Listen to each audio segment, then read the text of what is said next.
আমন্ত্রণ news 24 sports লাইটে আপনাদের সঙ্গে আছি আমি শাহরিয়ার বাবু। চলুন দর্শক জেনে নেই আজকের ম্যাচের বিস্তারিত রিপোর্টের বাকি অংশে। ইমরুল কায়েস বিজয়দের হয়তো এতটা সুযোগ দেয়নি বিসিবি, যতটা সুযোগ পেয়ে আসছে সৌম্য লিটনরা। সে যাই হোক, বাংলাদেশ যে এখনও টি-20-র জন্য পরিপক্ক না সেটা হয়তো এই ম্যাচেই নিশ্চিত করে ফেলেছে ক্রিকেট প্রেমীরা। ঘরের মাঠে জিম্বাবুয়ের বিপক্ষে টি-20 সিরিজে ব্যাট হাতে ব্যর্থ হয়েছিল টাইগারদের টপ অর্ডার। সেই ধারাবাহিকতা বজায় রেখেছে যুক্তরাষ্ট্র সিরিজেও।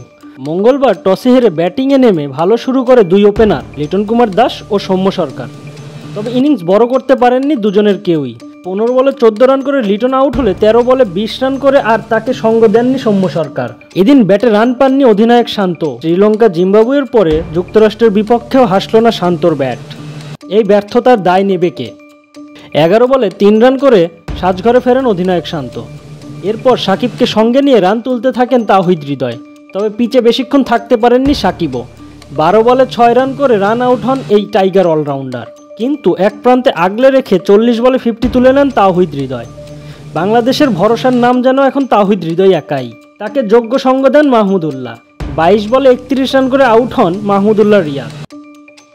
শেষ পর্যন্ত জাকের আলীর 5 বলে 9 রান এবং তাওহিদ হৃদয়ের 47 বলের 58 রানের দায়িত্বশীল ইনিংসে ভর করে 6 উইকেট হারিয়ে 153 রানের লড়াকু পুঁজি পায় বাংলাদেশ।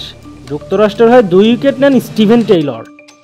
এছাড়াও সৌরভ, আলী খান এবং জেসি সিং একটি করে উইকেট নেন। 154 রানের লক্ষ্যে ব্যাট করতে নেমে হয়তো বাংলাদেশি বোলারদের অবাকই করেছে যুক্তরাষ্ট্রের ব্যাটাররা। যদিও বাংলাদেশের বোলিং লাইনে চাপে ছিল যুক্তরাষ্ট্র, তবে তাদের দেখে কেউ বলবে না তারা নতুন একটা দল। ওপেনিং জুটির বিদায়ের পরে কিছুটা চাপে পড়ে আমেরিকা। বাংলাদেশের হয়ে 2 ওভারে 9 রানে তুলে নেন 2 উইকেট। মুস্তাফিজ এইটাই বাংলাদেশের ম্যাচে ফেরাতে বড় ভূমিকা পালন করে। যুক্তরাষ্ট্রের অধিনায়কের ব্যাট থেকে আসে মাত্র 12 রান। মুস্তাফিজ রিশাদদের বোলিং তোপে 15 ওভার শেষে 5 উইকেট হারিয়ে যুক্তরাষ্ট্র সংগ্রহ করে মাত্র 95 রান। তবে আজ যেন ব্যর্থ ছিল বাংলাদেশের ব্যাটিং বোলিং লাইন দুইটাই। যুক্তরাষ্ট্রের হয়ে ক্যারি অ্যান্ডারসন ও হামরিত সিং মিলে দলকে দারুণভাবে টেনে নিয়ে যায় জয়ের দ্বার প্রান্তে। যে মুস্তাফিজ 2 ওভারে দেয় 9 রান, সেই ফিজি বাকি 2 ওভারে দেয় 32 রান। আর এরপরেই আর ঘুরে দাঁড়াতে পারেনি বাংলাদেশ। 19 ওভার 2 বলে জয় তুলে নেয় যুক্তরাষ্ট্র। আর সিরিজের শুরুতেই হার দেখলেও শান্ত বাহিনী।